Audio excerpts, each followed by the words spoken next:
Hi, everybody. Welcome to Unapologetic Radio, where I share my thoughts and opinions on things that are happening.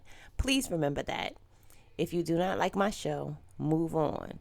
If you like my show, hit the like button, subscribe so that you will get all the notifications of any new shows. If you like my show and want to support, my Cash App is in the description. So, in part one, Jim Crow laws are back in Mississippi video, I ended with how Mississippi was still able to have slaves until 2015. I can't make this shit up. The fucking government never ceased to amaze me. Two medical school colleagues, one an immigrant from India and the other a lifelong Mississippian, joined forces to resolve a historical oversight that until 2015 had never officially been corrected. The oversight was no small one either. Until February 7th, 2013, 148 years, the state of Mississippi had never submitted the required document to rectify the 13th Amendment, meaning it never officially had abolished slavery.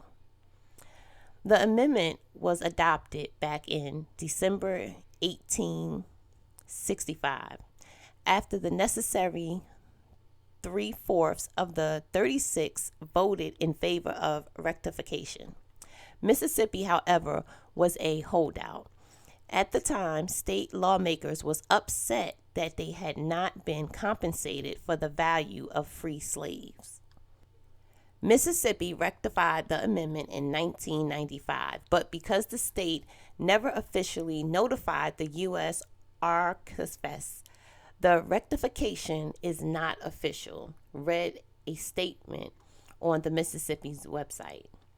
Bartra, one of the men, felt compelled to act to rectify the clerical oversight.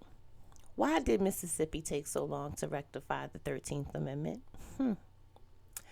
Mississippi waited until 1995 to rectify the 13th Amendment, but there was an asterisk on the official records, which meant that there was no paperwork filed with the Federal Register to make the rectification official. In other words, the rectified vote to abolish slavery was never made official in Mississippi. As you might expect, this made Mississippi the last state to rectify it, with the previous state of the initial 36 being Kentucky in 1976, and before that Delaware in 1901, and three of those states, along with New Jersey, initially rejected the amendment in 1865. Through just 9 months after rejecting it, New Jersey changed their mind and rectified it. The others took a little longer. Okay, this is when you should hit the like button, share, and if you want to support my channel, remember that's the only way that I can bring you great content. So let's move on. A few years before the amendment to abolish slavery was proposed as the 13th Amendment, did y'all know that the Corwin Amendment was proposed in 1861? That's about a 4-year difference. And would have been the 13th Amendment had 3/4 of the states rectified it. The proposed amendment would have forbid Congress from passing any laws that restricted or abolished slavery. Further, it would have made it illegal for any anti-slavery amendment to make the U.S. Constitution specific. It stated, "No amendment shall be made to the Constitution which will authorize or give to Congress the power to abolish or interfere within any state with the domestic institutions thereof, including that of persons held to labor or service by the laws of said state."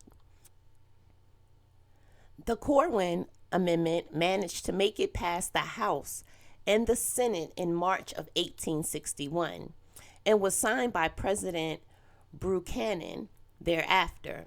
Ohio, Maryland, and Illinois ratified it. Although once the American Civil War started, the Corwin Amendment lost any momentum it had because it had largely been proposed to forestall the chance of the Civil War. Once the war started, Ohio rescinded their rectification. So Corwin Amendment would have made slavery constitutional and permanent, and Lincoln supported it. Corwin Amendment was introduced by William Swartz, a senator from New York, who would later join Lincoln's cabinet as his first Secretary of State. The Corwin Amendment was passed without an expiration, so it's still on the table today for states to rectify if they so choose. The most recent attempt to do so was in Texas in 1963, with a resolution to rectify it put forth by Republican Henry Stolenreck from Dallas. This failed to generate any momentum for the Corwin Amendment, though, and the resolution wasn't considered by the state's legislation. Lincoln hoped to convince the South that he would not move to abolish slavery and at the minimum keep the borders states of Maryland, Virginia, Tennessee, Kentucky, and North Carolina from seceding. Hit that like button and share. The reason for the amendment's failure can be attributed to the simple fact that the South did not trust the North, which still hasn't changed. What I think everybody should know is that right now in 2023, there is still 10 countries that still have slaves that we don't even talk about. So let's be clear what exactly a slave is, because being a slave is not just a black thing. So to be a slave, the U.S. Department of State defines modern slavery as the act of recruiting, harboring, transporting, providing, or obtaining a person for compelling labor or commercial sex acts through the use of force, fraud, or coercion. Similar, a 2017 report from the International Labor Office describes modern slavery as not just laborers owned by other people, but also forced marriages, state imposed forced labor, and victims of human trafficking and sex exploitation. Sorry, black people, but we need to wake up. So these are the current countries that are still have slavery going on. The fact that this type of index exists is crazy, but the numbers are alarming by the top 10 countries. But the top 10 countries are India at 7 million, China at 3 million, North Korea at 2 million, Nigeria at 1 million, Iran at 1 million, Indonesia at 1 million, Congo, Democratic Republic of 1 million, Russia 800,000, Philippines 800,000, and Afghanistan 800,000. I hope I was able to teach and wake some of you up. This young lady was on social media that lives in Mississippi, and she was scared and angry, but she said some real shit.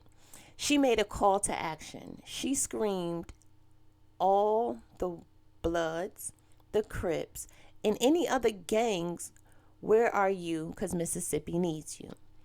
That made my heart hurt because it was a call for help from a black woman that won't be answered because of the color of her skin. And the gangs she spoke of are tough, but I bet they won't go down to Mississippi and fight them white boys. But it's okay to tear down their own neighborhoods. If y'all gonna be these boys, Take your ass down to Mississippi. Practice with that bullshit. Anyway, I want to thank all you guys for your support. If you like my show and you want to support me, hit the Cash App. It's in my description. Please like, share, and subscribe. Tell your family, friends, coworkers all about Unapologetic Radio. Until next time, be blessed.